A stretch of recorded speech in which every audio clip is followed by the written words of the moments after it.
আব্বু, তোমার বন্ধুর ছেলেটা ওই খারুস তন্ময় আমাকে খাটিয়ে মারছে। এমন ভাবে চললে তুমি তোমার মেয়ের হাড্ডি পাবে, প্রাণখানা আর পাবে না। কষ্ট করে পড়ালেখাটা ধরে রাখলে তো আর এত কাজ করা লাগতো না তোর। আর কি করবি বল? কপাল কপাল, সবই কপাল। আপুরে, তুইও এটা বলছিস? দেখ, জ্বর এখনো কমেনি, সব দোষ ওই তন্ময়ের। সারাক্ষণ শুধু তন্ময় তন্ময় কর তুই। তন্ময়ের নাম জানলে কি জ্বর কমবে তোর? কি বুঝলেন না তো? চলো শুরু থেকে শুরু করা যাক। সকাল 9টা, রোদ এখনও ঘুমাচ্ছে। তার বড় বোন মাহি, যে খুবই শান্ত এবং অত্যন্ত ভদ্র। বলতে গেলে রোদ মাহির কিছুই পায়নি। রোদ হচ্ছে অনেকটাই এক্সট্রোভার্ট, আর মাহি সে তো এক্সট্রোভার্টেরও কিছু তার মধ্যে নেই। রোদের সব পাকনামও মাহি সামলায়। মাহির এই সব কিছুই পছন্দ নয়, সে শান্ত থাকতেই পছন্দ করে, এবং তাই তো পরিবারের সকল সদস্যের প্রিয় হলো মাহি।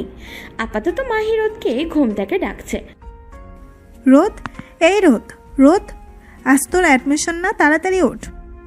মা যদি এখন এসে দেখে যায় যে তুই এখনো শুয়ে আছিস, তারপর তোর কি অবস্থা হবে তুই জানিস? মাহি চুপ থাকতো, আমার ভালো লাগছে না। সকাল সকাল কোথায় তুই একটু ঘুমাবি আর আমাকে ঘুমাতে দিবি, তা না করে মাথার কাছে এসে এইভাবে ডাকছিস। আমার কিন্তু তোর এগুলো একদম সহ্য হচ্ছে না। মাহি যদিও রোদের থেকে বড়, কিন্তু রোদ মাহিকে নাম ধরেই ডাকে। আজ তোর অ্যাডমিশন না, আর যদি তুই না যাস তাহলে মা কি করবে তা তুই জানিস। পড়ে পড়ে ঘুমাচ্ছিস, তোর জন্য এবার আমাকেও বকা খেতে হবে। খেতে হবে না বোকা, আমি মায়ের সাথে কথা বলে নিব। অন্যদিকে ঘুম থেকে উঠেই ওয়াশরুমের দিকে চলে গেল এক সুটামদেহির অধিকারী পুরুষ। প্রতিদিন 10টা বাজে তার অফিস শুরু হয়। তার প্রতিদিনের শিডিউল ফিক্স থাকে, চাইলেও সেই ফিক্সড শিডিউল কেউ ভাঙতে পারে না। ওয়াশরুম থেকে বের হতেই তার ম্যানেজারকে কল দিল। হ্যালো বস, বলুন।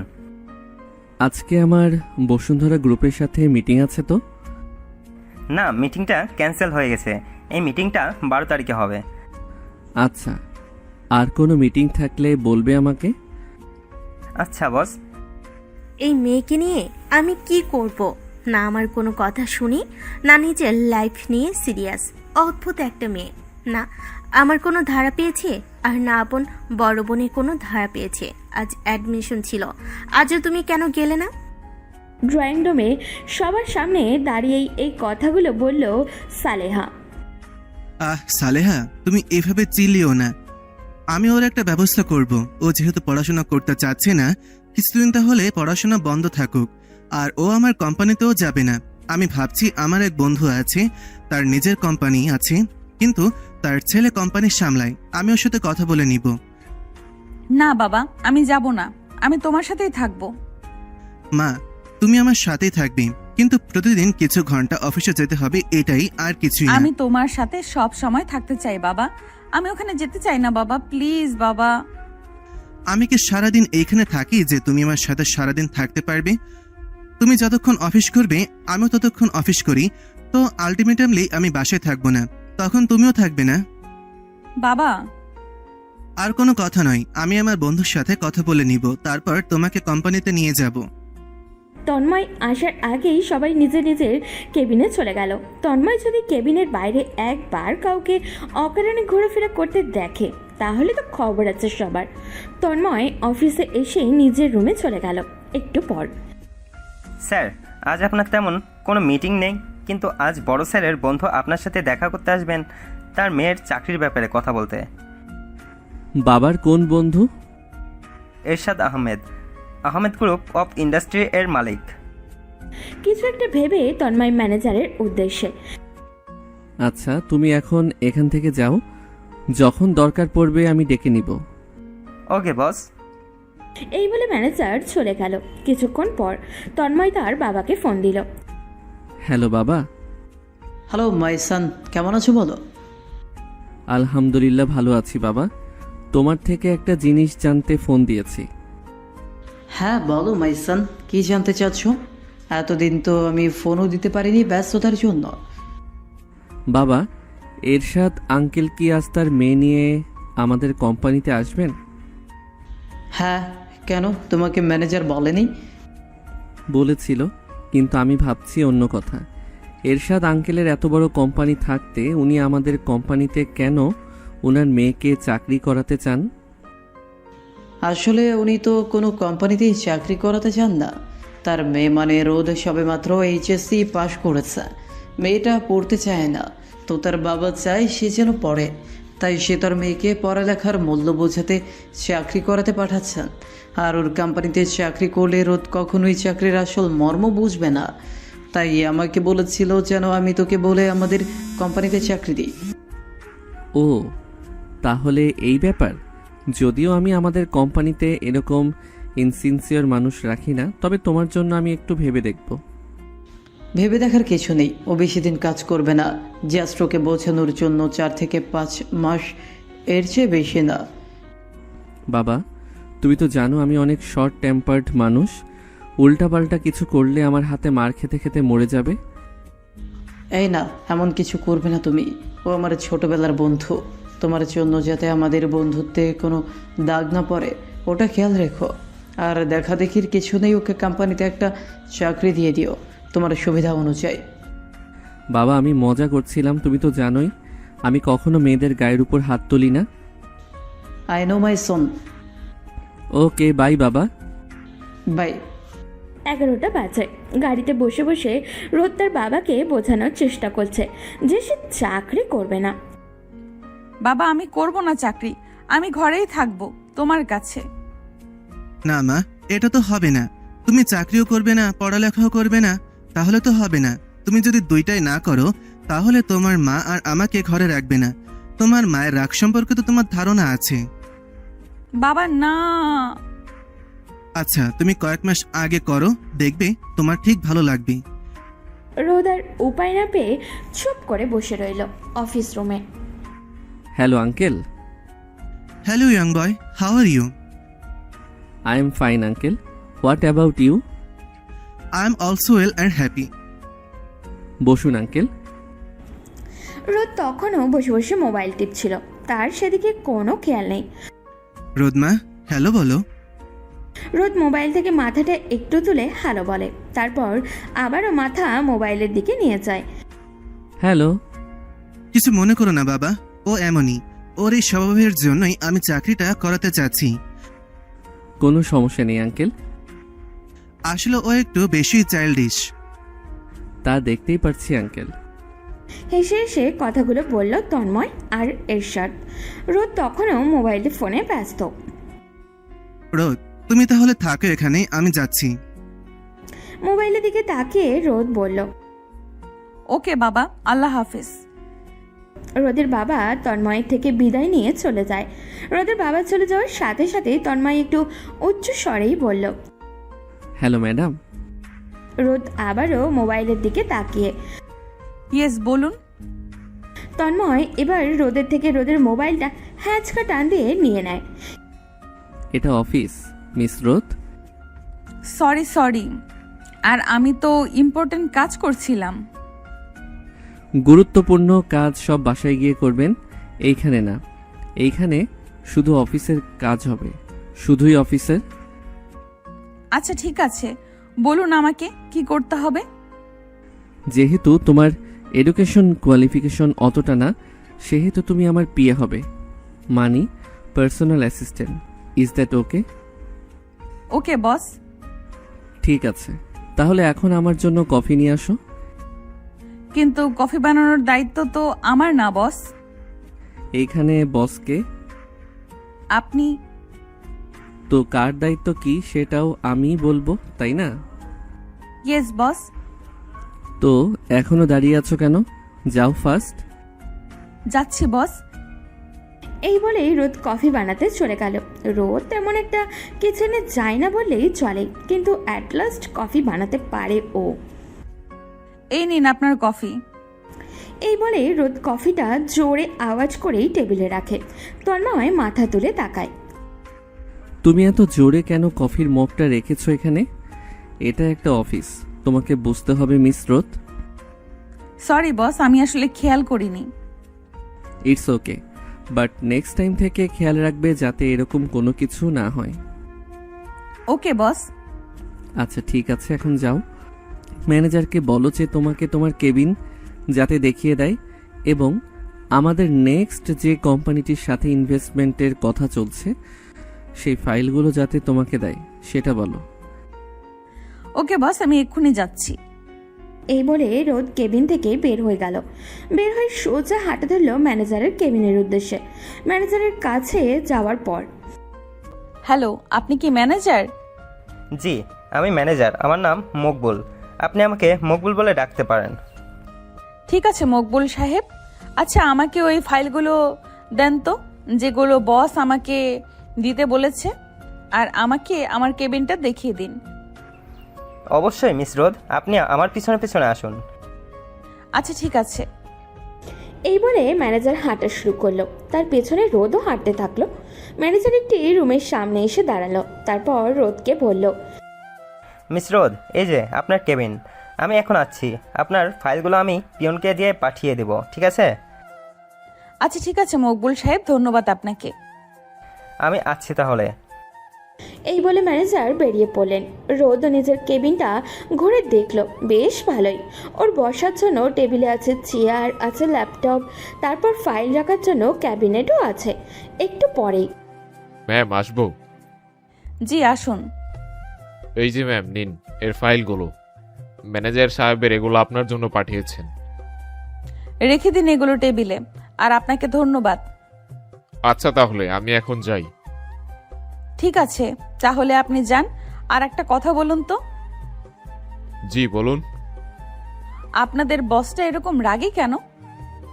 কি আর বলবো ম্যাম, উনি সব সময় এরকম থাকেন। আমরা তো ভেবেছিলাম শুধু আমাদের সাথে এরকম থাকেন, কিন্তু এখন তো দেখছি উল্টো। আপনি তো ওনার বাবার বন্ধুর মেয়ে হয়েও কথা শুনছেন, আবার ওনার ঝাড়িও খাচ্ছেন। দুঃখের কথা আর কি বলবো, তা তো খাচ্ছি। আচ্ছা ম্যাম, আমি এখন যাই, না হলে আবার ঝাড়ি দেওয়া শুরু করবে। আপনার কিছু লাগলে আমাকে অবশ্যই বলবেন। আচ্ছা ঠিক আছে, আপনি তাহলে এখন যান। রোদ এখন ভাবছে কিভাবে এতগুলো ফাইল বসে বসে রেডি করবে ও। এমনিতেই ওর এক জায়গায় বসে থাকতে ভালোই লাগে না, তার উপরে আবার এতগুলো ফাইল, এতগুলো কাজ কিভাবে সম্পন্ন করবে সেটাই ভাবছে ও। আগে তো শুধু একটু পড়াশোনাই করতে হতো, এখন তো দেখে পড়াশোনার সাথে সাথে কাজও করতে হবে। কেন রোদ, কেন এত কিসের তেল ছিল তোর যে চাকরি করতে এসে গেছিস? এমনি চাকরি করতে তুই তো আসিসনি, তোকে নিয়ে আসা হয়েছে। যাই হোক, এখন তো তোকেই করতে হবে এগুলো। নিজে নিজেই কথাগুলো আওড়ালো রোদ। একটু পরেই পিয়ন আবারও আসলো। ম্যাম, স্যার আপনাকে ডাকছে। আবার? আচ্ছা আমি আসছি। রোদ তাড়াহুড়ো করেই ফাইলের কয়েকটা কমপ্লিট করে তন্ময়ের কেবিনের উদ্দেশ্যে হাঁটা ধরল। বস আসবো? Come in. বস ডেকেছিলেন আমায়? জি মিস রোদ, আপনার ফাইলগুলো হয়েছে? কি হয়েছে? দিন তাহলে। আসলে বস, সবগুলোই হয়েছে, শুধু একটা ছাড়া। ওই একটা কেন হয়নি? আসলে বস, আজকে প্রথম দিন তো, তাই একটু দেরি হচ্ছে। কালকে থেকে ঠিক করব। যেগুলো হয়েছে সেগুলো এখন দিন আমাকে ফার্স্ট। রোদ ফাইলগুলো এগিয়ে দিল তন্ময়ের কাছে। তন্ময় ফাইলগুলো দেখতে থাকলো। মোটামুটি ভালোই করেছে, যেখানে একটু ভুল ছিল সেখানে সংশোধন করে দিল তন্ময়। ঠিক আছে, তবে আরও ঠিক হওয়া চাই। একটু প্রফেশনালিজম মেনটেন করবেন মিস রোদ। আমি কাজের ক্ষেত্রে কোনো ভুল গ্রহণ করি না। আমার কাজ পারফেক্ট হওয়া চাই, একেবারে perfect. Goat it? Yes boss, got ইট। তাহলে যান এখন। আর যেই ফাইলটা হয়নি সেই ফাইলটা রেডি করে আনুন। আমি কিন্তু আজকের মধ্যেই ফাইলটা চাই, বুঝেছেন? ইয়েস বস, গট ইট।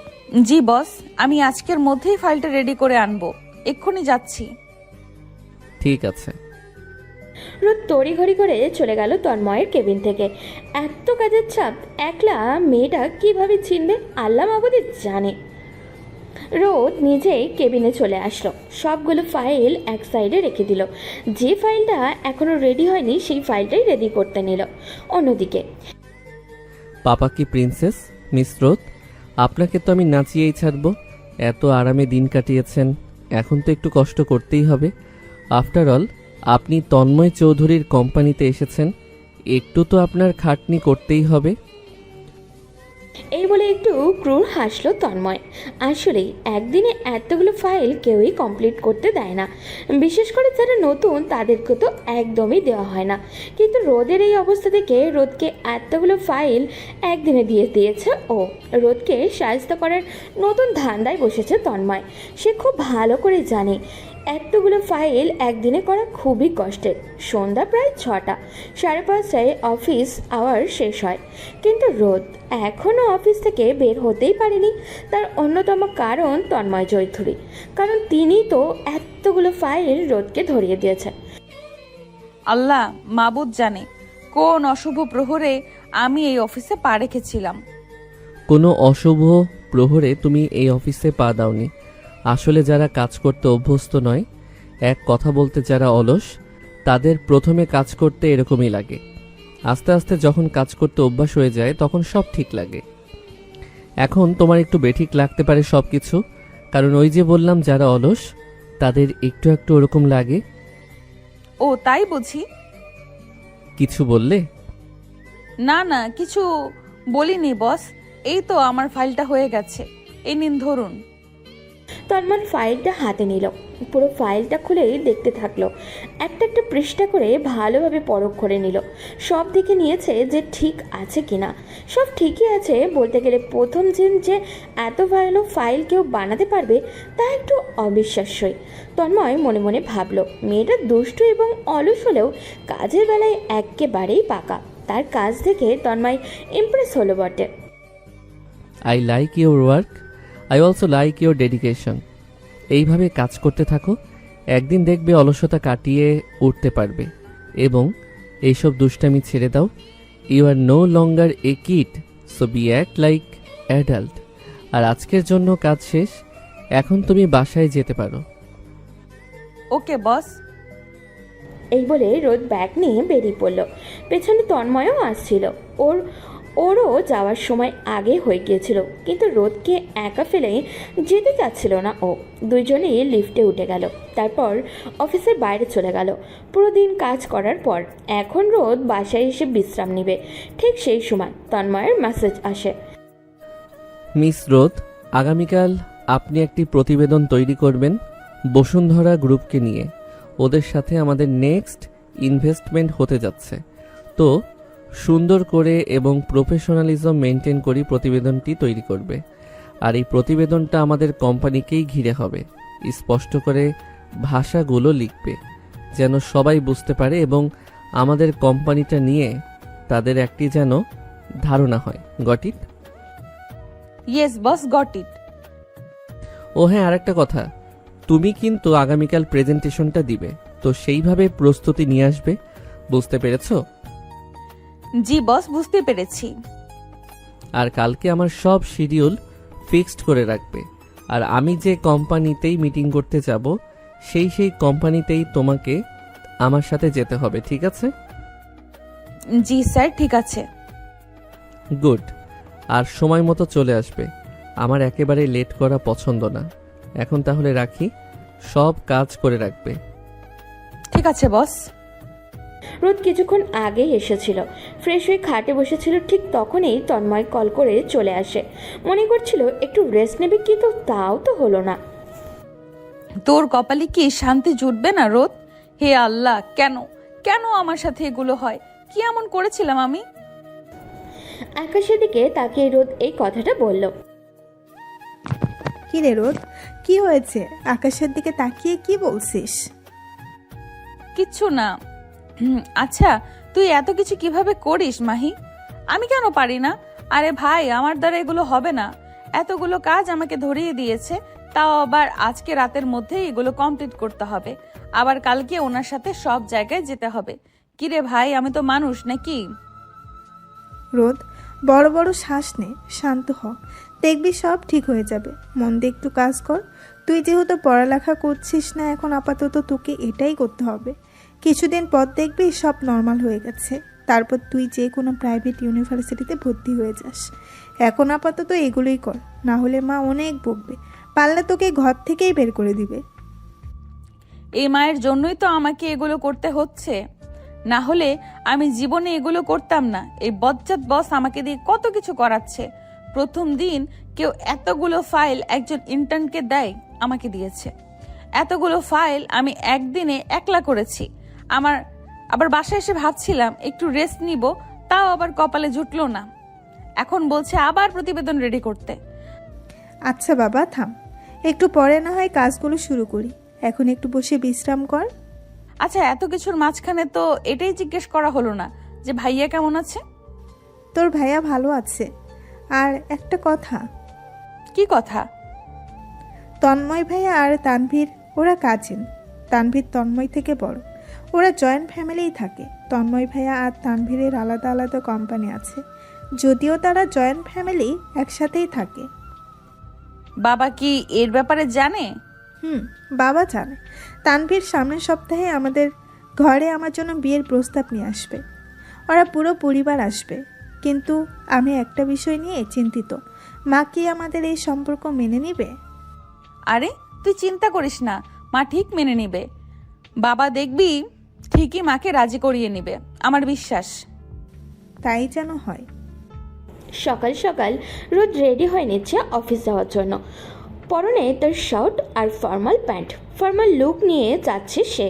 সব কিছুই প্রফেশনাল হতে হবে, কারণ তার বস তাকে বলে দিয়েছে তার প্রফেশনালিজম ছাড়া চলবে না।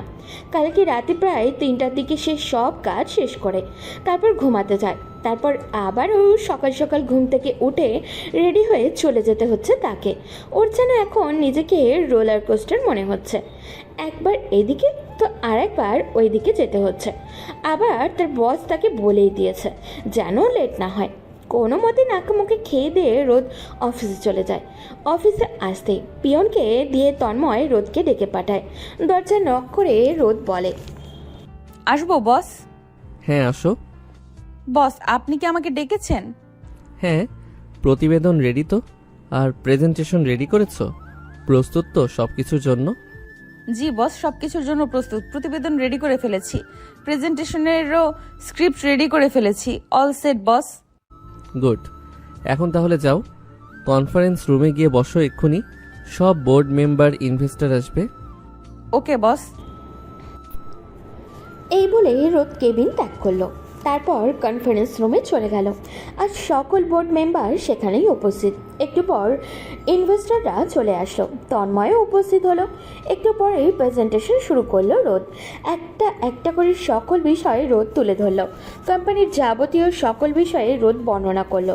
যতটুকু একটা প্রেজেন্টেশনে থাকা দরকার ততটুকু সে বর্ণনা করলো। উপস্থিত সবারই মনোযোগ আকর্ষণ করতে সক্ষম হলো রোদ। রোদের বর্ণনা শেষে সবাই হাতে তালি দিল এবং অ্যাপ্রিসিয়েটও করলো। তন্ময় ও বেশ খুশি রোদের এই প্রেজেন্টেশন দেখে। আমরা এই উপযুক্তিতে ইনভেস্ট করতে রাজি। যেভাবে বলা হয়েছে এই প্রযুক্তি সম্পর্কে সেভাবে যদি এটা তৈরি করা হয় তাহলে বাজারে এটার মূল্য অনেক হবে। আমাদের এই কনসেপ্টটা পছন্দ হয়েছে। Thank you for the appreciation. তাহলে 2-1 দিনের ভিতরেই স্ট্যাম্প পেপারটা আপনাদের কোম্পানিতে পাঠানো হবে। আপনারা সাইন করে দিবেন, তাহলে এই কন্ট্রাক্টটা হয়ে যাবে। তাহলে এই ডিলটা ফাইনাল করছি। জি করুন। দুপুর 12টা। রোদ আর তন্ময় গাড়িতে বসে খান গ্রুপের উদ্দেশ্যে রওনা হলো। সেখানে তন্ময় আর একটা মিটিং আছে। তোমার প্রেজেন্টেশনটা ভালো ছিল, good job. Thank you boss. গাড়িতে আর কোনো কথা হলো না, দুজনেই চুপ ছিল। তারপর কোম্পানির সামনে এসে ড্রাইভার গাড়ি থামালো। রোদ আর তন্ময় দুজনেই গাড়ি থেকে নেমে পড়ল। দুজনেই হাঁটা ধরল কোম্পানির ভেতরে ঢোকার উদ্দেশ্যে। ভেতরে ঢোকার পরে রিসেপশনিস্ট তাদের কনফারেন্স রুম দেখিয়ে দিল। হ্যালো স্যার, আপনি তন্ময় চৌধুরী তাই তো? জি জি, আজকের মিটিংটি একেবারে টপ ফ্লোরে কনফারেন্স রুমে। Thank you sir. Thank you two.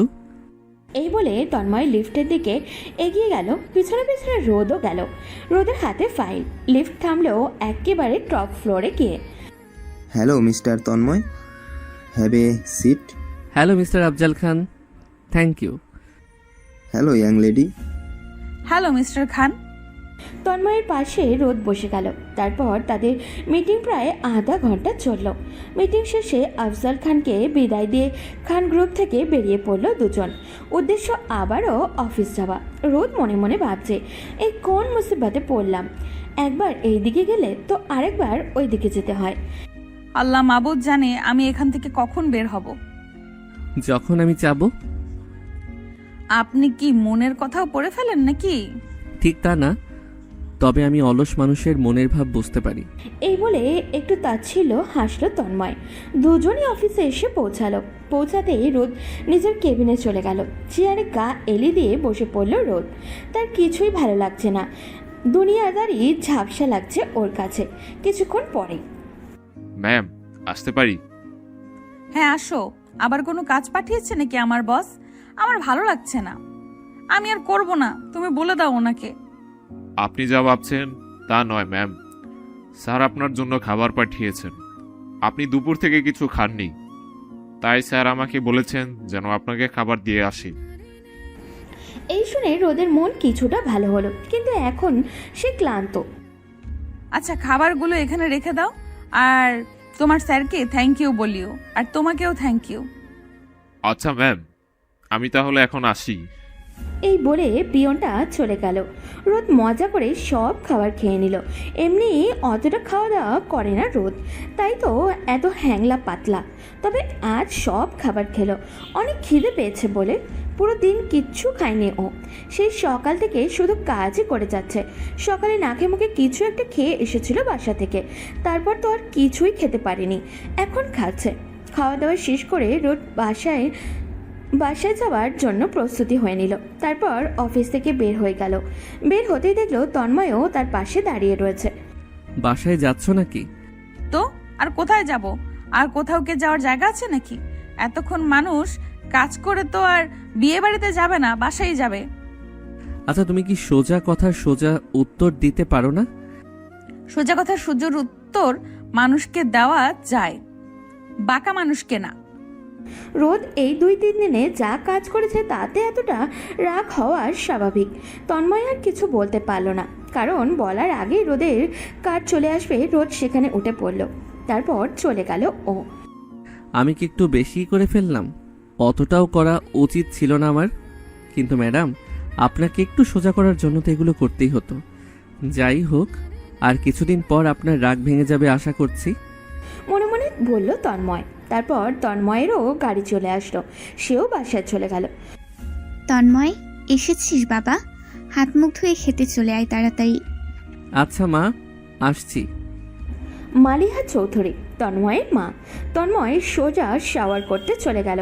সে প্রতিদিনই এই কাজটা করে, 2 বেলা করে গোসল করে, না হলে তার অনেক অস্বস্তি হয়। আজকে কি অফিসে বেশি কাজ ছিল? আজকে অফিসে অনেক কাজ ছিল, অনেক মানে অনেক। রোদ তো প্রায় পাগলই হয়ে গিয়েছিল, যাওয়ার সময় তো অনেক রেগে গিয়েছিল। কেন যে মেয়েটাকে তুই এত কাজ করাচ্ছিস? মেয়েটাকে আবার রাগিয়েও দিয়েছিস। কেন যে এগুলো করিস তন্ময়? ওর জন্য দেখি তোমার অনেক মায়া হচ্ছে। মায়া তো হবেই। কি সুন্দর একটা মেয়ে, কি ফুটফুটে, যেমন তার চেহারা তেমন তার চলন বলন, কি সুন্দর। মায়া হবে না কেন? আচ্ছা তুমি কি আমার মা নাকি ওর মা, বলো তো মা? ধুর পাগল, ফাজলামে বন্ধ করবি। আচ্ছা শোন, আগামী শুক্রবার তো তানভীর ভাইয়ের জন্য মেয়ে দেখতে যাচ্ছি। আর জানিস মেয়েটা কে? মাহি। আর কি? সেটা আবার না জানার কি আছে? ছোটবেলা থেকে তো পাগলের মতো মাহির পিছনে ছুটে বেড়াতো তানভীর ভাইয়া। সেটা আবার আমি জানবো না এমন কি হইতে পারে? তোমরা যেগুলো জানো না আমি সেগুলোও জানি। আর এই সামান্য বিষয় তো পাড়া প্রতিবেশীও জানে, আর আমি জানবো না? কি যে বলো মা। জানি যখন তখন তো ভালোই। তোর বাবা কালকেই আসবেন বিশেষ করে তানভীরের বিয়ের জন্য। ঠিক আছে, এখন আমার কি করার? আমি কিন্তু কোনো বাহানা চাই না, তোকেও যেতে হবে তোর একমাত্র বড় ভাইয়ের বিয়ে। তুই না গেলে অনেক খারাপ হয়ে যাবে কিন্তু, আমি বলে দিলাম। আচ্ছা বাবা, যাব, তোমাকে এত চিন্তা করতে হবে না, আমি ঠিক টাইমেই চলে যাব। এখন যেভাবে কথাটা বলছিস এভাবেই যেন তোর মাথায় কথাটা থাকে। কথার যদি তুই খেলাপ করিস তন্ময়, তোকে যে আমি কি করব তুই দেখে নিস। আরে চিল মা, আমি আসবো তো বললাম না। আচ্ছা এখন আমি যাই, অনেক টায়ার্ড লাগছে। এই বলে তন্ময় চলে গেল তার রুমে। মালিহা চৌধুরী একজন বিশিষ্ট লয়ার। ঢাকায় তার অনেক নাম সুনাম আছে। তিনি যে কেস লড়েছেন সেই কেস নিঘাত তিনি জয়ী হয়ে এসেছেন। আজকেও রোদকে সকাল সকাল ঘুম থেকে উঠে রেডি হয়ে অফিসে চলে যেতে হয়েছে। তার সকালে উঠতে একদমই ভালো লাগে না, তারপরও এখন তাকে প্রতিদিন সকালে উঠতে হয়। মিস রোদ, আজকে বসের মিটিং রওশন গ্রুপের সাথে, তাই ওইটার ফাইল কি আপনি রেডি করেছেন? জি, ওটার ফাইল রেডি, তারপরও আমি আবার চেক করে রাখবো। ঠিক আছে মিস রোদ। রোদ আর সেখানে দাঁড়ালো না, নিজের কেবিনে চলে গেল। ম্যাম, আপনাকে স্যার ডাকছে। আচ্ছা আমি আসছি। কিছুক্ষণ পরেই পিয়ন যাবার পরপরই রোদ তন্ময়ের কেবিনে চলে যায়। বস, আপনি আমাকে ডেকেছিলেন? হ্যাঁ, ফাইলগুলো রেডি তো? জি বস, ফাইলগুলো রেডি। রোদ খেয়াল করলো তন্ময়ের সামনের চেয়ারে আরেকটা মেয়ে বসে আছে।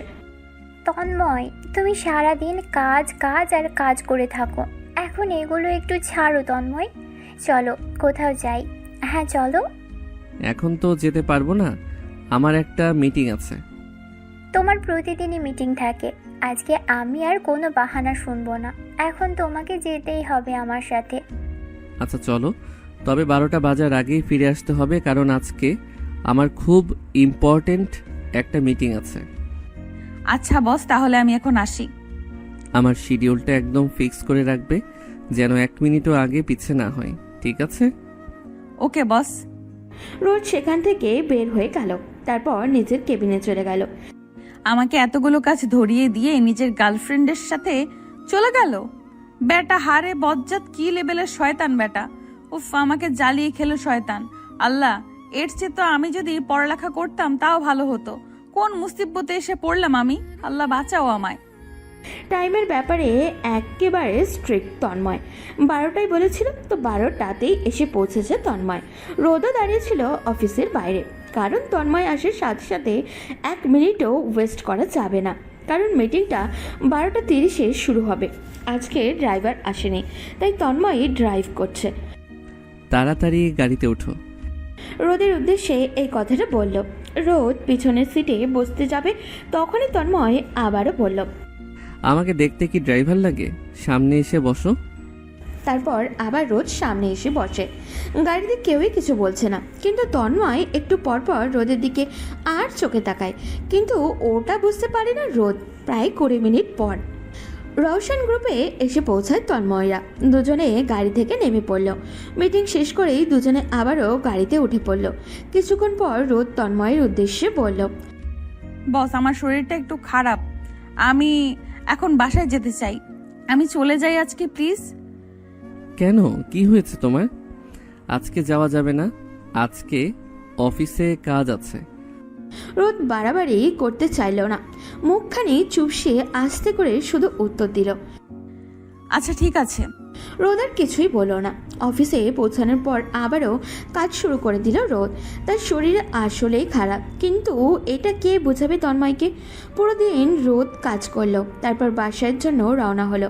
আগামীকাল শুক্রবার, মাহির জন্য কালকে পাত্রপক্ষ আসবে।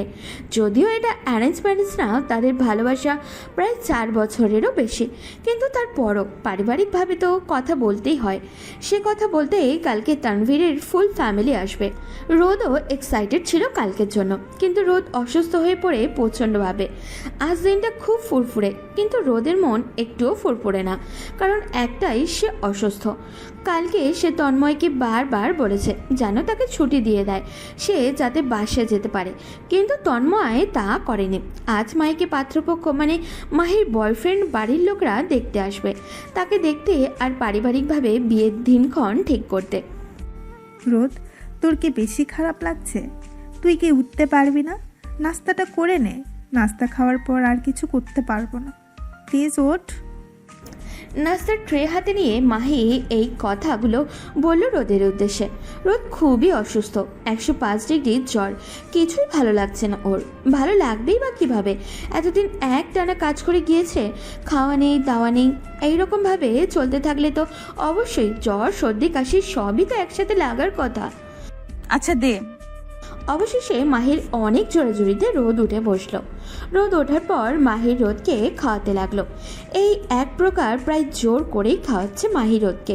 জ্বরের মুখে মানুষের কিছুই ভালো লাগে না, তাই রোদেরও খেতে ইচ্ছা করছে না। মাহির রোদকে খাইয়ে দিয়ে মুখ মুছিয়ে দিয়েছে। মাহির আজকে যেহেতু বয়ফ্রেন্ড, মানে এক কথায় পাত্রপক্ষ দেখতে আসবে, তাই সে রেডি হতে চলে গেল।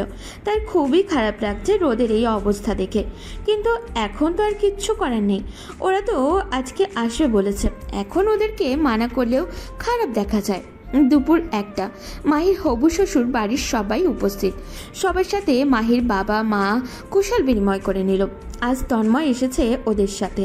তন্ময় না আসলে তো তন্ময়ের মা তাকে মেরেই ফেলতো মনে হয় আজকে, তাই আজকে মায়ের খাতিরে এসেছে। আবার শুধু যে মায়ের খাতিরে এসেছে তাও কিন্তু নয়, রোদকেও তার দেখতে ইচ্ছা করছে। কেন জানি হঠাৎ কোথায় গেল মেয়েটা। তানভীরের বাবার নাম আনোয়ার।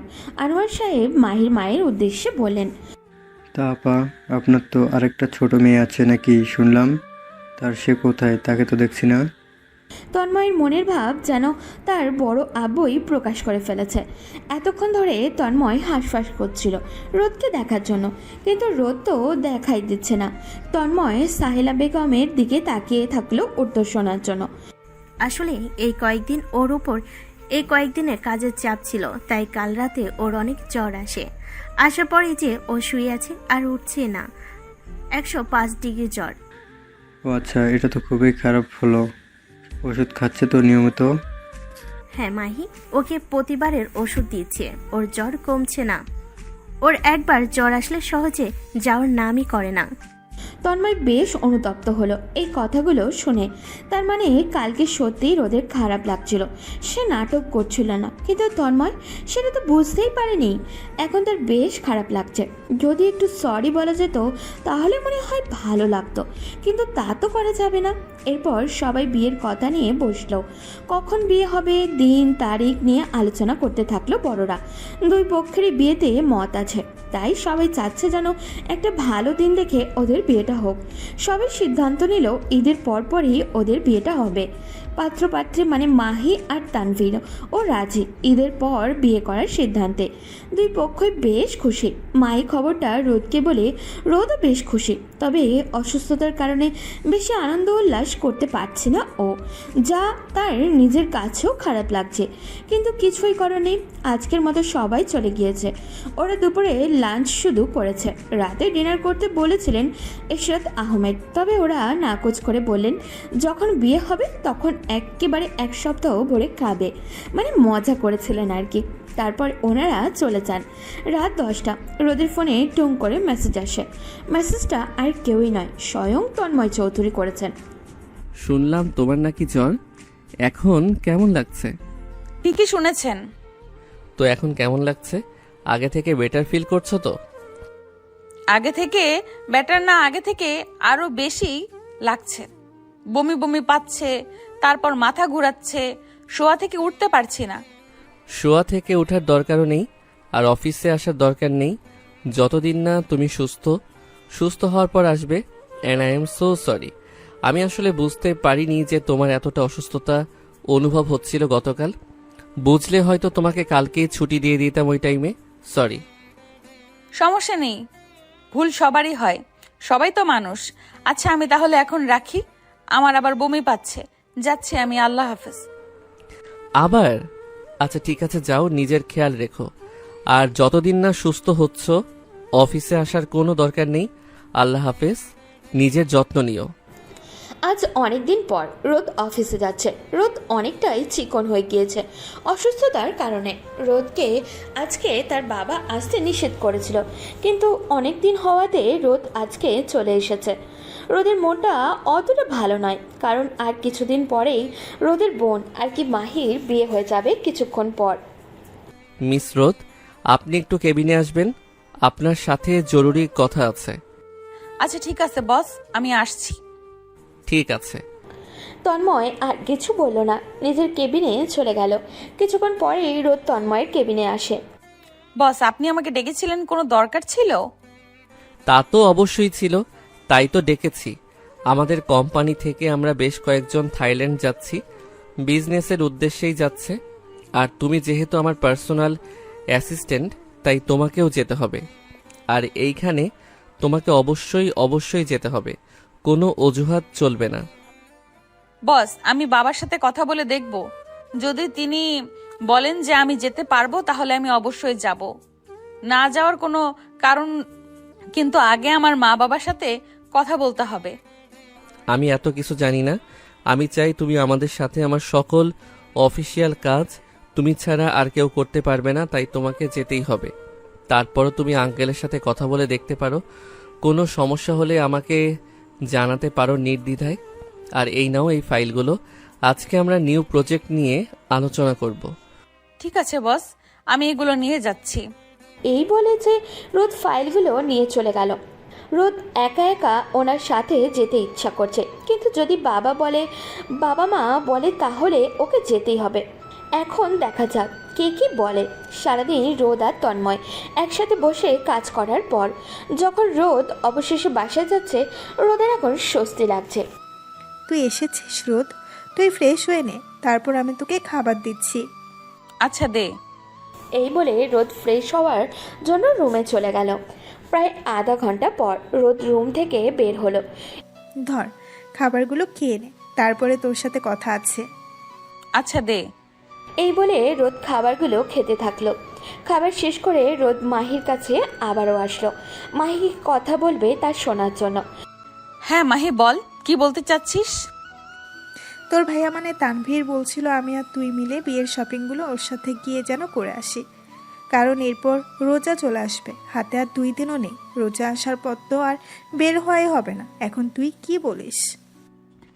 এমনিও এই 2 দিনের ভেতরেই শপিং করতে হবে। কেন? কারণ আমাকে থাইল্যান্ড যেতে হবে বিজনেস ট্রিপে। তন্ময় বলেছে আমাকে যেতেই হবে, কারণ আমি তার পার্সোনাল অ্যাসিস্ট্যান্ট। এখন আমি না গেলে হবেই না। তো তুই কি এই পুরো রমজান মাস বিদেশ থাকবি? হয়তো বা। মাহি এবার উত্তেজিত কণ্ঠে শুধালো, কি? এখন শুধু বাবার সাথে কথা বলার পালা। বাবা যদি নাও করে, তারপরও তন্ময় বাবার সাথে কথা বলে আমাকে নিয়ে যাবে, মানে অ্যাট এনি কস্ট। ওই হাড়ে বজ্জাত ব্যাটা আমাকে নিয়েই যাবে। আমার কোনো কথাই শুনতে চায় না বলেছে সে। আমি না গেলেও জোর করে নিয়ে যাবে। আমার কিন্তু এগুলো একদম ভালো লাগছে না। আর কদিন পর তো আমি চলে যাব, তারপর যাস। Business trip. এখন আর তোর বিয়ের জন্য উনি আর কয়েকদিন পরে যাবে। How funny it is. উনি কখনোই এরকমটা করবে না। আচ্ছা, আমার বিয়েতেই থাকিস, আর কি করবি? তোরাও তো কিছু করার নেই। দুই বোনে খুব কষ্টের সাথে নিঃশ্বাস ফেলল।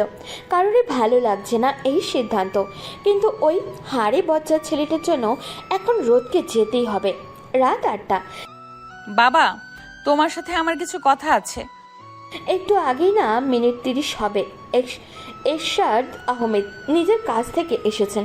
অফিস থেকে বিজনেস ট্রিপে থাইল্যান্ড যাচ্ছে।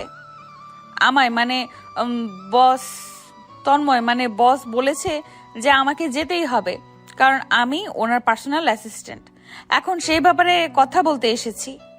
এই ব্যাপারে তন্ময় আমার থেকে আগে থেকে বলে রেখেছিল। আমিও তন্ময়কে বলেছি যে রোদ যাবে। রোদ, আমি জানি তুমি হয়তো বা আমার এই ডিসিশনে খুশি নাও হতে পারো, তবে আমি চাই তুমি যেরকম কাজের প্রতি আগ্রহী হয়ে উঠছো সেরকম যেন তোমার আগ্রহ থাকে। আর এখন তুমি যেহেতু তন্ময়ের পার্সোনাল অ্যাসিস্ট্যান্ট, তাই তোমাকে যেতেই হবে। ও সবকিছু তো তোমারই হ্যান্ডেল করতে হবে, তাই আমি বলবো তুমি ওর সাথে যাও। আচ্ছা বাবা। রোদ বাবার কথার অমান্য করলো না। বাবার এতগুলো কথা শোনার পর রোদ শুধু এক বাক্যে হ্যাঁ করে দিল। তাহলে তো তুই এবার ঈদ মনে হয় থাইল্যান্ডে করবি। আমি তো এখনো জানি না উনি কয়দিন থাকবেন। আচ্ছা দাঁড়াও, আমি জেনে নিই যে উনি কয়দিন থাকবেন। শুধু উনি না, তুমিও থাকবে। হ্যাঁ, মানে আমরা কয়েকদিন থাকবো সেটা জেনে নিচ্ছি। রোদ হাতে ফোনটা নিল, তারপর তন্ময়ের নাম্বারটা বের করলো, তন্ময়কে মেসেজও দিল। আচ্ছা বস, এখন যেহেতু যেতেই হবে সেহেতু এটাও বলে দিন যে কয়দিন থাকবো আমরা। 34 দিন থাকবো আমরা ওইখানে। এতদিন কেন? আমি তো 1 সপ্তাহ ভালো করে থাকি না মা বাবা মাহিকে ছাড়া। কিন্তু এখন থাকতে হবে, 34 দিনই থাকতে হবে। আমাদের অনেকগুলো মিটিং আছে এবং অনেকগুলো স্পটে যেতে হবে। রোদ কি বলবে তা বুঝতে পারছে না। এতদিন কিভাবে থাকবে ও? এখন আর উপায় নেই, ওকে যেতেই হবে। ওর বাবাও বলে দিয়েছে ওকে। ওর বাবা যদিও রাজি হয়ে যাবে যে না যাওয়ার ব্যাপারে, কিন্তু ওর মা কখনোই রাজি হবে না। ওর মা তো ওকে যেভাবেই হোক তন্ময়ের সাথে থাইল্যান্ডে পাঠাবেই। ওর মা ছোট থেকেই কাজের প্রতি এমন স্ট্রিক্ট। কাজ, পড়ালেখা এগুলো আগে, কেরিয়ারও আগে, তারপর অন্য কিছু। এটাই তার মায়ের চিন্তা ভাবনা। আর তার মায়ের কথা এইবারেই শেষ কথা। তার বাবাও তার মায়ের উপরে কখনো কথা বলেন না। আচ্ছা ঠিক আছে। প্যাকিং করে নিও, কারণ পরশুদিন রাতেই ফ্লাইট, ঠিক আছে? আচ্ছা ঠিক আছে, এখন আমি যাই। এই বলে ওদের কথার ইতি ঘটল। রাতে মাহি তানভীরের সাথে কথা বলে নিল যে তারা কালকে শপিং করতে যাবে, কারণ পরশুদিন তো রোদের চলে যাচ্ছে। যা করার কালকেই সেরে ফেলতে হবে। রোদ ও মাহি ঘর থেকে বেরোচ্ছে। ওদের ঘরের বাহিরেই তন্ময় ও তানভীর গাড়ি নিয়ে দাঁড়িয়ে আছে। তন্ময় আজকে যায়নি, আর রোদও যায়নি অফিসে। পুরো দিন তন্ময় ও তানভীর রোদ ও মাহিকে সময় দিয়েছে। সবার বিয়ের শপিং ডান। বড়রা নিজেদের মতো করে একদিন এসে নিজেদের শপিং করে নেবে। কালকে রাত 10টায় আমাদের ফ্লাইট, তো তুমি বাসা থেকে 7:30টায় বের হয়ে যাবে। আচ্ছা ভাই, অফিসের সবাই কি করে যাচ্ছে? সবাই কি একসাথে যাচ্ছে? সবাই অফিসের গাড়ি করে যাবে, কিন্তু রোদ যেহেতু আমার পার্সোনাল অ্যাসিস্ট্যান্ট, সেহেতু সে আমার সাথে একসাথে যাবে। ও আচ্ছা ভাইয়া, ঠিক আছে। আচ্ছা তাহলে আজকে আমরা আসি, আর বাসায় গিয়ে ফোন দিও মাহি। আচ্ছা ঠিক আছে। এই বলে মাহি ও রোদ দুজনেই চলে আসলো। মাহি কথা বললেও আজকে পুরো দিন রোদ একটাও কথা বলেনি। শুধু কি ভালো লাগছে মাহির আর ভালো লাগছে না মাহির উপরে সেটাই বলেছে। সব কিছু চয়েস করে সাহায্য করেছে মাহিকে সে, তাছাড়া আর কিছুই করেনি, বলেও নি। সকাল 10টা। রোদ, তুই আজকে দিনেও এত দেরি হয়ে গেছে, তাও উঠছিস না? তোর না আর একটু গুছানো বাকি ছিল, ওগুলো কে করবে? আমিও তো জানি না তুই কি নিবি, জানলে তো আমি নিজেই করে দিতাম। এখন ওঠ প্লিজ, না হলে সময়টা চলে যাচ্ছে। আরো 1 ঘন্টা, তারপরে উঠবো। এখন যাও তুমি প্লিজ, আমি ওঠার পরে প্যাকিং করে নেব। এখন আমাকে ঘুমাতে দাও, আমি অনেক ক্লান্ত। প্লিজ তাড়াতাড়ি উঠবি, না হলে তোরই সমস্যা হবে পরে। বিকেল 5টা। রোদ সব প্যাকিং করে ফেলেছে। এখন শুধু শাওয়ার নিয়ে রেডি হয়ে বের হবে 7টায়। রোদমা, সব প্যাক হয়ে গেছে তো? হ্যাঁ বাবা, সব হয়ে গেছে। এখন আমি শুধু শাওয়ার নিব, তারপর রেডি হয়ে যাব। আমার মেয়ে কত বড় হয়ে গেছে, আমি ভাবতেও পারিনি তুই এতটা সিনসিয়ার হয়ে যাবি তোর কাজের প্রতি। আমার আজকে অনেক ভালো লাগছে তোকে এভাবে দেখে। তুই এগিয়ে যা, জীবনে অনেক কিছু কর, এবং মনে রাখবি আমি এবং তোর মা তোর যে কোনো সিদ্ধান্ত নিয়েছি সব তোর ভালোর জন্যই নিয়েছি। হয়তো তোর সেগুলো পছন্দ ছিল না, কিন্তু আমরা একান্তই তোর ভালোর জন্যই সেগুলো নিয়েছি। তোকে ছাড়া 34 দিন আমাদের 34 বছরের মতন লাগবে, কিন্তু আমরা তারপরও খুশি যে তুই নিজের কাজকে প্রায়োরিটি দিয়েছিস। আমি জানতাম তোর মধ্যেও একটা স্পিরিট আছে, যেটা তুই দেখাতি না এতদিন, কিন্তু এখন দেখ সবাই দেখছে তুইও কিছু করতে পারিস। বাবা, আমি কখনো মনে করিনি যে তুমি আমার জন্য খারাপ সিদ্ধান্ত নিয়েছো। আমি সবসময় জানি এবং বুঝি যে তোমরা আমার ভালোর জন্যই করেছো। মা একটু বকা দেয়, কিন্তু তারপরও তিনি তো আমার জন্যই করে এগুলো। রোদ কথাগুলো বলতে বলতে কিছুটা গলা শুকিয়ে যায়। তার মাও পিছন থেকে কথাগুলো শুনছিল আর ভাবছিল মেয়ে তার একটু বাচ্চা স্বভাবের হলেও অনেক বুঝতার। তার মেয়ে অনেক বড় হয়ে গেছে। কখন এতটা বড় হলো জানার তীব্র আকাঙ্ক্ষা তার। কেন এত তাড়াতাড়ি বড় হয়ে গেল, কিভাবে এত তাড়াতাড়ি বড় হয়ে গেল ও? মাঝে মাঝে এগুলো ভাবলেই কেমন জানি লাগে সালেহা বেগমের। বাবার সাথে কথা বলা শেষ করে রোদ নিজের রুমে চলে গেল শাওয়ার নিবে বলে। শাওয়ার নিয়ে সে রেডি হয়ে যাবে এয়ারপোর্ট যাওয়ার উদ্দেশ্যে। রোদ শাওয়ার নিয়ে রেডি হয়ে গেল। ততক্ষণে 6:40 বেজে গেল। আর কিছুক্ষণ পরেই তন্ময় ওকে নিতে আসবে। আচ্ছা রোদ, তোর কেমন লাগবে 34 দিন আমাদের না দেখে? মানে তুই তো সারাদিন কাজে থাকবি, কাজের মাঝখানে নতুন একটা কালচারে তোর কীরকম লাগবে আর এখন তোর কীরকম লাগছে ওখানে যেতে? নতুন একটা কালচারে 1 মাসেরও বেশি থাকতে একটু কষ্টই হবে, কারণ ওখানে তোরা থাকবি না, বাবার আদর দিতে কেউ আসবে না, তোর মতো সব সময় সাপোর্ট করার জন্য কেউ থাকবে না, আর মায়ের মতো সারাদিন বকা দেওয়ার মতো কেউ থাকবে না। অবশ্য সেটা ভালোই হবে।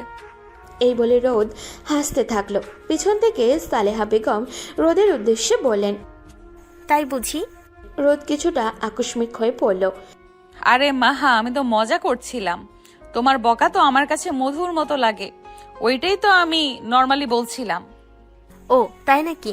আমি কি বুঝি না? আচ্ছা যাই হোক, এখন আমি বকা দেওয়ার মুডে নেই। আমার একটা কথা কান খুলে শুনে যাও, ওখানে যাওয়ার পরে কোনো দুষ্টামি করবে না। ওখানে কিন্তু বকা দেওয়ার জন্য বা শাসন করার জন্য আমার মতো কেউ থাকবে না। তাই সুন্দর করে চলবে এবং দুষ্টামি করবে না। ঘুম থেকে তাড়াতাড়ি উঠবে, তোমার বস তোমাকে ওঠাবে না। ঘুম থেকে নিজেই ঘুম থেকে উঠতে হবে। আর সবশেষে খাওয়ার প্রতি খেয়াল রাখবে, টাইমে টাইমে খাওয়া দাওয়া করে নিবে। তুমি তো যেভাবে বলছো যেন আমি ওখানে সারা জীবনের জন্য থেকে যাচ্ছি। এখন তো প্লিজ এগুলো আর বলো না, আর ভালো লাগছে না।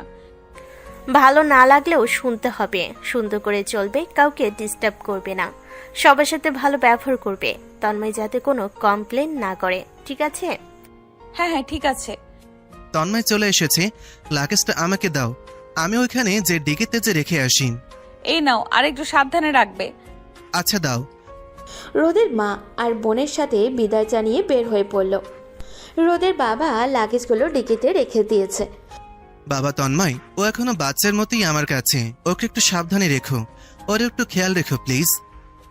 আপনি ওর একদম চিন্তা করবেন না আঙ্কেল, ও একদম সেফ থাকবে, আমি ওর দায়িত্ব নিচ্ছি। ওকে তো আমি নিজের চেয়েও সামলিয়ে রাখবো, মনে মনে বলল এই কথাগুলো তন্ময়। বাবা তুমি আমার চিন্তা করিও না, নিজের খেয়াল রেখো, আর আমি টাইমে টাইমে ফোন দিব। এখন আমি যাই। মা, সুন্দর করে থেকো, সবার সাথে ভালো ব্যবহার করবে, আর টাইমে টাইমে খাবার খেয়ে নেবে। এরশাদ মেয়ের মাথার উপরে হাত বুলিয়ে দিলেন, তারপর কপালে একটা চুমু দিলেন। তার বড়ই আদরের মেয়ে, তার ছোট মেয়ে। আল্লাহ হাফেজ বাবা। আসসালামু আলাইকুম আঙ্কেল। এই বলেই দুইজনকে বিদায় নিয়ে নিল। রাস্তায় রোদের মনটা একটু খারাপ ছিল। কি ম্যাডাম, এত মন খারাপ কেন? আমি কখনো একা আউট অফ বাংলাদেশ যাইনি। আমি বিদেশে গেলে সব সময় পরিবারের সাথেই যাই, কিন্তু এইবার আপনার জন্য আমার যেতে হচ্ছে। দেখো তোমার নিজেকেই, আগে তুমি নিজের ক্যারিয়ারের প্রতি আনসিনসিয়ার ছিলে, আর এখন দেখো একটু কষ্ট আমি বুঝতে পারছি, কিন্তু তুমি ঠিক আমার সাথে এসেছো। মানুষ বড় হয় এবং যখন মানুষ বড় হয় তখন মানুষের দায়িত্ব আসে। হয়তোবা তোমার ফাইন্যান্সিয়ালি কোনো দায়িত্ব নেই তোমার ঘরের জন্য, কিন্তু তোমার নিজের প্রতি তো নিজের দায়িত্ব আছে। আর সবারই ফাইন্যান্সিয়ালি মেন্টালি স্টেবল হওয়া উচিত, কখনোই কারোর উপর ডিপেন্ডেন্ট হওয়া উচিত না। এই জন্যই তো আমি এসেছি আপনার সাথে। আমাকে বাবা যদি এই কোম্পানিতে নাও আনতো, আমি ঠিকই আমার বাবার কোম্পানিতে জয়েন হতাম। আসলে আমি আগে অনেক অ্যাম্বিশাস ছিলাম, কিন্তু আমার পাস্ট অতটাও সুখকর ছিল না। আমি পড়ালেখায় অনেক ভালো ছিলাম, কিন্তু কিছু কারণে আমি আর ভার্সিটিতে ভর্তি হইনি। এখন যে আমি ভর্তি হব না, আমার হাতে আরো 3 মাস আছে।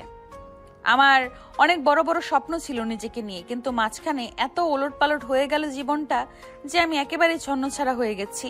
মা আমাকে অনেক অনেক বকে, আগে এরকম বকতো না, কিন্তু ডাক্তার আমাকে বলেছে যে আমাকে যদি কোনো কিছু দিয়ে ব্যস্ত রাখে, কিন্তু আমি কোনো কিছুই করতে চাইতাম না, তাই আমাকে বকে বকে মা সবকিছু করাতো। কি হয়েছিল আমি কি জানতে পারি? সবকিছু তো আমি বলবো না, কিন্তু একটু শর্ট করে বলি। আমি কখনো ক্লাস 9 পর্যন্ত প্রেম করিনি। তারপর ক্লাস 10-এ উঠে একটা ছেলের সাথে আমার প্রেম হয়। সে ছেলেটা আমাকে অনেক পটানোর পরে আমি রিলেশনে যেতে রাজি হই। ওর জন্য ধীরে ধীরে আমার ফিলিংস ইন্টেন্স হচ্ছিল এবং আমি ওকে ছাড়া কিছুই বুঝতাম না। তারপর ও আমাকে চিট করে। তারপর আমি 1 মাস হসপিটালে ভর্তি ছিলাম। তারপর পড়ালেখার এই অবস্থা। তারপর এখন আমি আর কোনো ভালোবাসায় বিশ্বাস করি না। এই তো এটাই। লাস্টের কথাটা তন্ময়ের দিকে ফিরে বলে রোদ। অনেক স্বাভাবিকভাবে কথাগুলো বলল রোদ, কিন্তু যতটা স্বাভাবিক সে দেখাতে চেষ্টা করছে ততটা স্বাভাবিক ছিল না ও। কিছুটা তো বোঝা গিয়েছে এবং তন্ময়ও বুঝছে ভিতরে সেই কষ্ট। সারা রাস্তায় তন্ময় আর কোনো কথা বলল না, রোদও বলল না। সবাই ফ্লাইটে বসেছিল, একটু পরেই প্লেন টেক অফ করবে। রোদ অফিসের ম্যানেজমেন্ট ডিপার্টমেন্টের সবাই আছে এই ট্রিপে। পুরো একটা প্লেন শুধু ওদের ডিপার্টমেন্টের লোকেরাই আছে। শুধু ডিপার্টমেন্টের লোকেরাই নাই, এখানে আরও আছে বিশিষ্ট ব্যবসায়ী তন্ময় চৌধুরীর গার্লফ্রেন্ড লামিয়া। অবশ্য তন্ময় কখনো লামিয়াকে কখনো গার্লফ্রেন্ড বলে স্বীকার করেনি, কিন্তু রোদ মেনে নিয়েছে এটা তার বসের গার্লফ্রেন্ড। কিন্তু কেন জানি না রোদের একটু জ্বলন হয় লামিয়াকে দেখলেই। তবে রোদ কিন্তু তার বসকে ভালোবাসে না, কিন্তু তারপরেও তার এই জ্বলনটা হয়। কিন্তু এর মধ্যে আরেকটা চমকপ্রদ জিনিস হয়েছে, সেটা হচ্ছে তন্ময় ও তার এবং রোদের জন্য বিজনেস ক্লাসে টিকিট কেটেছে। তন্ময়, আমার সিট ইকোনমি ক্লাসে কেন? আমার সিট তো বিজনেস ক্লাসে হওয়ার কথা ছিল। কই, তুমি তো আগে বলনি যে তোমার সিট বিজনেস ক্লাসে হওয়ার কথা ছিল। আর তুমি আমাকে কেন বলছো তুমি তো ম্যানেজারকে গিয়ে বলবে? আমি তো টিকিট কাটিনি, ম্যানেজার কেটেছে। আমি তো ওর কাছে গিয়েছিলাম, কিন্তু ও বলেছে যে বিজনেস ক্লাস তো শুধু 2টা টিকিট কাটা হয়েছে, আর সেটাও একটা তোমার পার্সোনাল অ্যাসিস্ট্যান্টের জন্য আর একটা হচ্ছে তোমার জন্য।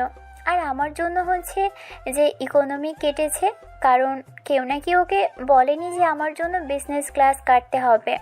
How funny it is and very strange. আচ্ছা, ওরা না হয় ভুল করলো, কিন্তু তুমি তো জানতে যে আমি বিজনেস ক্লাস ছাড়া ট্রাভেল করি না। সেটা তো আমার দেখার বিষয় নয়। ম্যানেজার যেহেতু বলেছে সে জানে না বা সে ইকোনমি কেটে ফেলেছে, এখন তোমাকে সেটাতেই যেতে হবে। এখানে আমার তো কিছু করার নেই। আমি তোকে যে বলিনি যে তুমি লামিয়ার জন্য বিজনেস ক্লাসের টিকিট কেটো না। আচ্ছা তন্ময় বেবি, রাগ করো না। একটা কাজ করি, তোমার পার্সোনাল অ্যাসিস্ট্যান্টকে আমার সিট দিয়ে দিই আর আমি এই সিটে বসে যাই, ঠিক আছে? ফার্স্ট অফ অল, তুমি আমাকে বেবি কেন ডাকছো? আমি কোন অ্যাঙ্গেল দিয়ে বেবি? তোমার কোন জন্মের বেবি হই আমি? আর ও কেন সিট ছাড়বে? তোমার জন্য সিট ছাড়বে? আমি তো ওর জন্য বিজনেস ক্লাস কাটিয়েছি, তোমার জন্য কাটাইনি। তুমি কেন বসবে? তুমি এই মেয়েটার জন্য আমাকে বলছো যে আমি এখানে যাতে না বসি? Seriously, like seriously? ওই মেয়েটা কি? ও আমার প্রথমে বাবার বন্ধুর মেয়ে, তারপরে গিয়ে ও আমার পার্সোনাল অ্যাসিস্ট্যান্ট। ও চাইলে তোমার মতো 10টা লামিয়াকে কিনতে পারবে। So just shut up and get back to your seat. I hope you understand. If you don't have to go with us. আরে আমি তো মজা করছিলাম, তুমি এত সিরিয়াস হয়ে গিয়েছো কেন? কোনো সমস্যা নেই, আমি ইকোনমি ক্লাসে যেতে পারবো। এই বলে লামিয়া চলে গেল সেখান থেকে। রোদ এতক্ষণ ওদের কথা শুনছিল আর ফোন কল করছিল। তারপর তন্ময় আবারও নিজের সিটে বসে যায়। প্লেন সেফলি ল্যান্ড করেছে থাইল্যান্ড ব্যাংককে। ফেমাস সুবর্ণভূমি এয়ারপোর্টের থেকে সবাই বের হচ্ছে এক এক করে। সবাই নিজেদের লাগেজ নিজেরা টানছিল, কিন্তু রোদ আর তন্ময়ের লাগেজ তন্ময় তার বডিগার্ডদের দিয়ে গাড়িতে রাখে। সবাই দেখে তন্ময়কে তার অ্যাসিস্ট্যান্টের প্রতি এত যত্ন। সবাই ভেবে পায় না কেন তার এত যত্ন এই মেয়েটার প্রতি। কেন? তন্ময় রোদের হাত নিজের হাতে নিয়ে হাঁটতে থাকে। ওদের লাগেজ আগে থেকেই গার্ডরা নিয়ে চলে যায়। রোদ মোবাইল টিপছিল, তাই বুঝতে পারেনি যে ওর এক হাত আরেকটা হাত মানুষের হাতে আছে। বুঝলে হয়তো ভাত দিত না। সবাই থাইল্যান্ডে যে হোটেলে তাদের জন্য কোম্পানি বুক করে রেখেছে সেই হোটেলের বাসে হোটেলে যাচ্ছে, কিন্তু অন্যদিকে রোদ আর তন্ময়ের গাড়ি করে যাচ্ছে। আবার রোদ আর তন্ময়ের কিন্তু বাকি সবার মতো ওই হোটেলে থাকবেন, তারা অন্য আরেকটা পেন্ট হাউসে থাকবে গাড়িতে ওঠার পর। আচ্ছা একটা কথা বলেন, সবাই ওই হোটেলে থাকবে, আমি কেন আপনার সাথে ওই পেন্ট হাউসে থাকবো? কারণ তুমি আমার পার্সোনাল অ্যাসিস্ট্যান্ট, আর আমি যেখানে থাকবো সেখানে তুমিও থাকবে। তুমি ওদের জন্য এখানে আসোনি, তুমি আমার জন্য এখানে আসছো, তাই তুমি আমার সাথে থাকবে। কিন্তু আমরা তো ওই হোটেলেও থাকতে পারতাম। আমার নিজের পেন্ট হাউস থাকতে আমি কেন অন্যের হোটেলে থাকবো? শুধু আমাকে এটা বলো। এটা আপনার নিজের? হ্যাঁ। কিন্তু থাইল্যান্ডে কেন আপনি বাড়ি কিনলেন? কারণ এইখানে আমার অনেক আসা যাওয়া হয়, আমাদের অনেক অফিসের কাজ এইখানে হয়, তাই আমার আসা যাওয়া ও এখানে বেশি হয়, তাই আমি নিজের জন্য এই পেন্ট হাউসটা কিনে নেই। ও আচ্ছা। রোদ থাইল্যান্ডে আসার পরপরই নিজের মা বাবাকে আর মাহিকে জানিয়ে দেয় যে সেই পৌঁছে গিয়েছে। তন্ময় রোদের জন্য একটা রুম দেখিয়ে দেয় যেটাতে সে থাকবে, যে কয়েকদিন সে থাইল্যান্ডে আছে। রুমটা একেবারে তন্ময়ের রুমের পাশেই হয়। তন্ময় ইচ্ছা করেই রোদকে এই রুমটা দেয়, কারণ সে চায় যাতে রোদ সবসময় তার আশেপাশেই থাকে। রোদ এই কয়েকদিন অনেক দৌড়ঝাঁপ করে, মানে তন্ময়ের সাথে অনেক মিটিংয়েও যায়, অনেক জায়গায় এক্সপ্লোরও করে বিজনেসের জন্য। অনেক ব্যস্ত দিন কাটিয়েছে এই কয়দিন। আজকে তাদের ছুটির দিন। হোটেলের সবাই আজকে যে যার মতো ঘুরতে যাবে, কিন্তু রোদ তো এখানেই, তাই তাকে পেন্ট হাউসে থাকতে হবে। তাড়াতাড়ি রেডি হয়ে নাও, আমরা একটু পর বাইরে যাচ্ছি। কিন্তু কোথায় যাচ্ছি আমরা? গেলেই দেখতে পাবে। এই বলে তন্ময় তার রুমে চলে যায় আর রোদ রেডি হতে চলে যায়। যেহেতু তন্ময় বলেছে যে সে কোথাও যাবে, যেহেতু যাবেই, তাই সে আর দেরি না করে রেডি হতে চলে যায়। তারা গাড়ি নিয়ে বের হয়ে যায়। গাড়িটা থামে অনেক বড় ফ্যান্সি একটা টাওয়ারের সামনে। এই টাওয়ারটার অনেক ফেমাস আর বড়। তন্ময় রোদের হাত ধরে ভেতরে প্রবেশ করে। ভেতরে প্রবেশ করেই টপ ফ্লোরে চলে যায় তন্ময় আর রোদ। সেখানে একটা থাইল্যান্ডের লোক বসে থাকে। আজকে ওর সাথেই ডিল করতে এসেছে তন্ময় ও রোদ। অবশ্য শুধু ডিল করার উদ্দেশ্যে আসেনি তন্ময়, রোদকে ঘোরাতেও এসেছে। মেয়েটা তো এতদিন শুধু কাজই করেছে। থাইল্যান্ডের লোকটার সাথে ডিল করার পর লোকটা চলে যায়। তারপর তন্ময় আর রোদ ও তার জন্য খাবার অর্ডার করে। একটু পরেই খাবার চলে আসে। তন্ময় নিজের হাতে রোদকে পেরে দেয়। এই রেস্টুরেন্টের খাবার অনেক টেস্টি, আশা করছি তোমার ভালো লাগবে। মজা আছে, বিশেষ করে ওই পাস্তাটা অনেক ভালো লাগলো। রোদ আশেপাশে তাকাতে থাকে। তখনই তন্ময় নিজের পকেট থেকে একটা বক্স বের করে। বক্সের ভিতরে একটা ডায়মন্ড রিং। তারপর রোদ ওই বক্সটা খেয়াল করে। তন্ময় বক্সটা খুলে তারপর ওই রিংটা দেখা যায়। রোদ আর চোখে তাকিয়ে বলে, 2 দিন আগে না ওর সাথে আপনি ঝগড়া করেছেন, আবার ওকে পটানোর জন্য রিং দিচ্ছেন? তন্ময় একটু অন্যদিকে তাকিয়ে আবারও এই দিকে তাকায়। মনে মনে ভাবে, মানুষ এতটা বোকা হয়? দেখেছে তার সামনে বক্সটা খুলেছে, সেটা অন্য কারোর কেন হতে যাবে?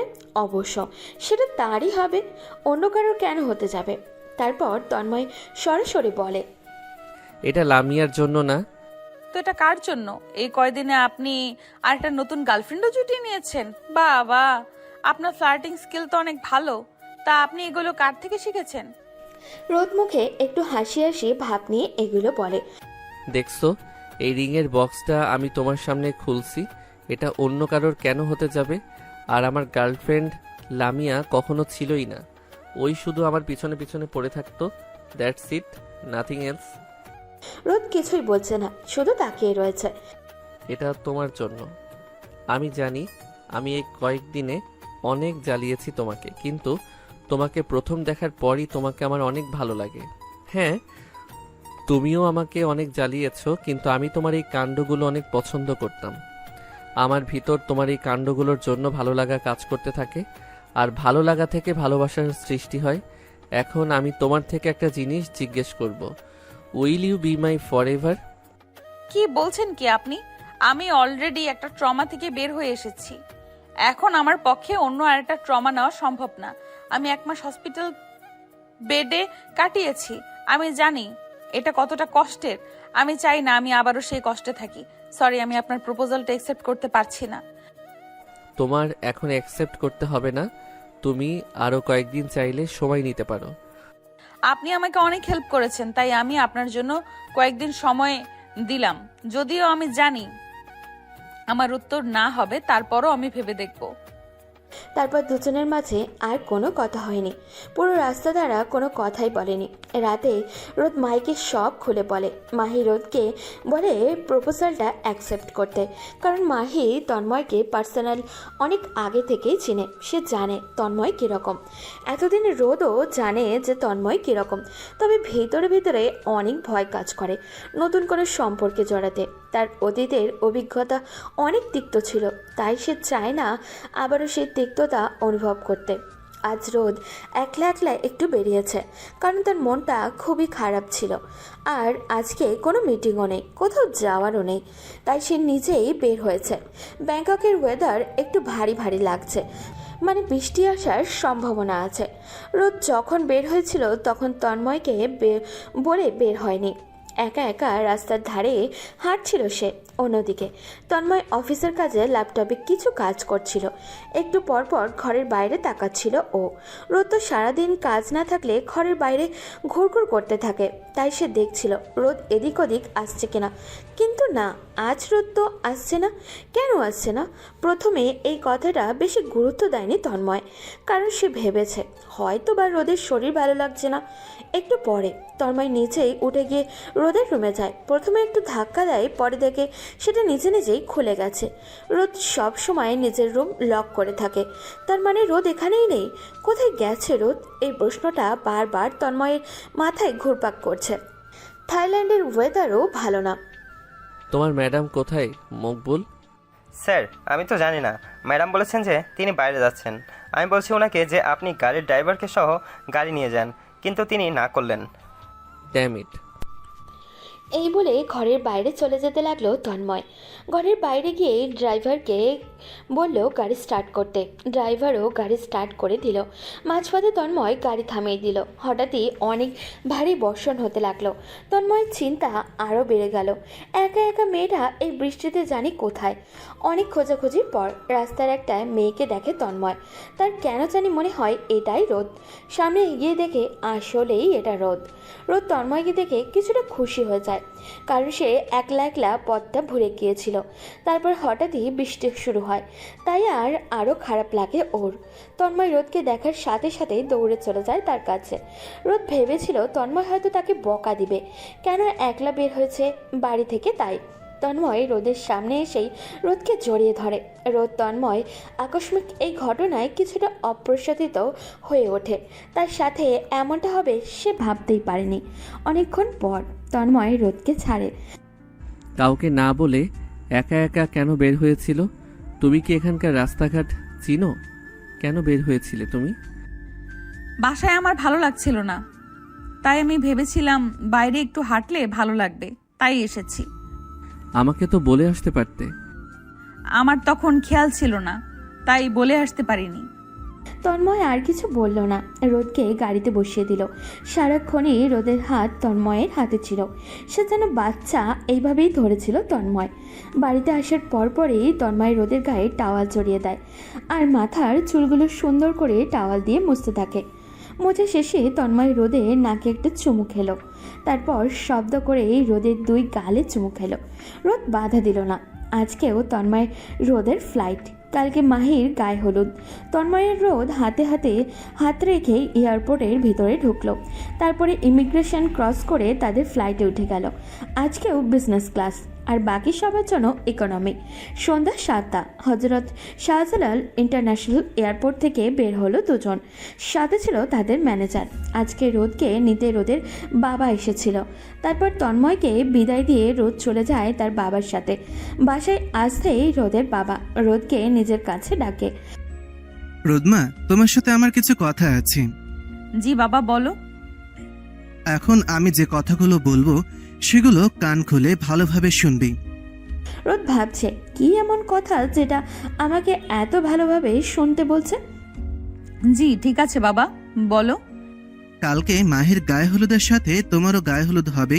পরশুদিন মাহির বিয়ের সাথে তোমারও বিয়ে হবে, মানে এক কথায় তোমার বিয়ে হচ্ছে। কেন? কার সাথে? আর এখনই কেন? আমিও তোমাকে বলছিলাম না যে আমি যে সিদ্ধান্ত নেব একান্তই তোমার ভালোর জন্য। তন্ময়ের সাথে তোমার বিয়ে ঠিক করেছি, আশা করছি তোমরা সুখে থাকবে। তন্ময় ছেলেটা অনেক ভালো, ও নিজেই এই প্রস্তাবটা দিয়েছে। আর শপিং এর চিন্তা করো না, ও আগে থেকে এগুলোর ব্যবস্থা করে রেখেছে। আর আমি তোমার থেকে চাচ্ছি যে তুমি যাতে এই বিয়েটা করো। তোমার ভালো হবে এই বিয়ে করলে। ছেলেটাকে আমি অনেক আগে থেকেই চিনি। আমি অন্তত এই কথা বলতে পারি যে তুমি ওর সাথে ভালো থাকবে। তোমরা যেহেতু আগে থেকেই ঠিক করে রেখেছো, তখন আমি আর কি বলবো। আমি বিয়ে করতে রাজি। এই বলে রোদ সেখান থেকে উঠে চলে যায়। আলহামদুলিল্লাহ, যাক মেয়েটা রাজি হয়েছে। এবার যদি সে সুখে থাকে আর কি। তন্ময় ছেলেটা সব দিক থেকে পারফেক্ট, তাই কোনো চিন্তা করার বিষয় নেই এই ব্যাপারে। আজ রোদ আর মাহির গায়ে হলুদ। আত্মীয় স্বজন সবাই তাদের এক এক করে গায়ে হলুদ ছোঁয়াচ্ছে। রোদের যদিও এতে কোনো ইন্টারেস্ট নেই, তারপরও মা বাবার খুশির খাতিরে এগুলো করতে হচ্ছে। সে তো এই বিয়েটাও মা বাবার খাতিরেই করছে, কিন্তু তার ভিতরে তন্ময়ের জন্য কিছুটা ফিলিংস আছে যা সে কাউকেই দেখায়নি। গায়ে হলুদ শেষে রোদ আর মাহি দুজনেই নিজেদের রুমে চলে যায়। আমি জানি রোদ, তোর এই বিয়েতে অতটাও মত নেই, কিন্তু মা বাবার জন্য তুই এটা করছিস। দেখ রোদ, তন্ময় ভাইয়া কিন্তু আসলেই অনেক ভালো, তাই তুই চিন্তা করিস না এত বেশি। আমি চিন্তা করছিও না। লাইফ আমাকে কত দিকে যে নিয়ে যাচ্ছে আমি নিজেও বুঝতে পারছি না। My life is very unpredictable. Like কখন আমার সাথে কি হচ্ছে আমি নিজেও সেটা বুঝতে পারছি না। তাই এখন যা হচ্ছে তাই মেনে নিচ্ছি। আমার হাতে তো আর কিছু নেই। এই বলে রোদ সোজা ওয়াশরুমে চলে যায়। আজ রোদ ও মাহি, তন্ময় ও তানভীরের বিয়ে। 3 কবুল বলার মাধ্যমে বিয়ে সম্পন্ন হয়। মাহি তো সুন্দর করে কবুল বলে দেয়, কিন্তু রোদের জন্য একটু বেগ পোহাতে হয় কাজের, মানে সে চুপ করে থাকে। তারপর লাস্টে তার বাবা বলার পর সে কবুল বলে। বিয়ে শেষে এখন বিদায়ের পালা। মাহি তো অঝরে কাঁদতে থাকে, কিন্তু রোদ সে পাথরের ন্যায় চুপ করে থাকে। তার চোখ দিয়ে এক ফোঁটাও পানি পড়ে না। সে যে জিনিসটা তন্ময় খেয়াল করে, দুটো গাড়িতে দুটো নিউল ওয়েট কাপল, একটা গাড়িতে তন্ময় ও রোদ ও আরেকটা গাড়িতে তানভীর ও মাহি। আরে ভাই, এবার কান্না থামাও। তুমি কি বুঝবে এগুলো? আচ্ছা, আমরা 2 দিন পরেই হানিমুনে যাচ্ছি, এবার তো খুশি? কোথায় যাচ্ছি? মালদ্বীপ। কয়দিন থাকবো? যতদিন আমার কুইন থাকতে চাই ততদিন। মাহির কান্না আস্তে আস্তে কমে যায়, বলতে গেলে থেমে যায়। অন্যদিকে গাড়িতে কেউই কারোর সাথে কথা বলে না, তন্ময় ও রোদ। তন্ময় একটু কথা বলতে চেয়েছিল, কিন্তু রোদের এমন পাথরের ন্যায় অবস্থা দেখে আর কথা বলে নাই ও।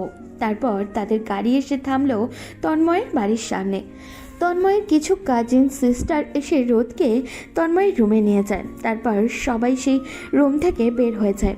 রোদ গিয়ে তন্ময়ের রুমের বারান্দায় দাঁড়ায়। তার কাছে বারান্দাটা অনেক ভালো লাগে।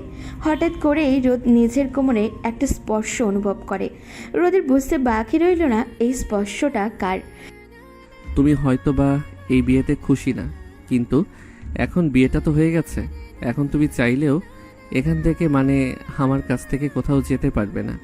আমি আগে থেকেই তোমার বাবা, মানে এখন আমার শ্বশুর মশাইকে বলে রেখেছিলাম যে আমি তোমাকে বিয়ে করতে চাই। আমি ভাবতেও পারিনি তিনি এত সহজে রাজি হয়ে যাবেন। তারপর আমি তোমাকে প্রপোজ করি। তুমি তো বলেছিলে যে সময় লাগবে, কিন্তু এরপর আর কিছুই বলনি। রোদ পিছন ফিরে বলে, এখন যদি বলি? এখন তোমার আমাকে না পছন্দ হলেও আমার সাথেই থাকতে হবে, কারণ আমি তো কোনো ডিভোর্স দিব না। আমি সারা জীবনই তোমার সাথে থাকব, আর তোমাকেও আমার সঙ্গে থাকতে হবে।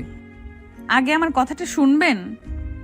আচ্ছা বলো, আমাকে না ভালোবাসলেও তোমাকে থাকতেই হবে, তারপরও বলো।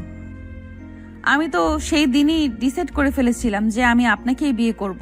যেদিন আপনি আমাকে ওই বৃষ্টির ভেতর থেকে নিয়ে যান সেই দিন আমি বলেছিলাম নিজেকে যে লাইফকে আরেকবার চান্স দেওয়া যাক। ও তাই বুঝি। তাহলে ম্যাডাম, আপনি এরকম রাগ করে বসেছিলেন কেন? কারণ আমি চাইনি এত তাড়াতাড়ি বিয়ে হোক।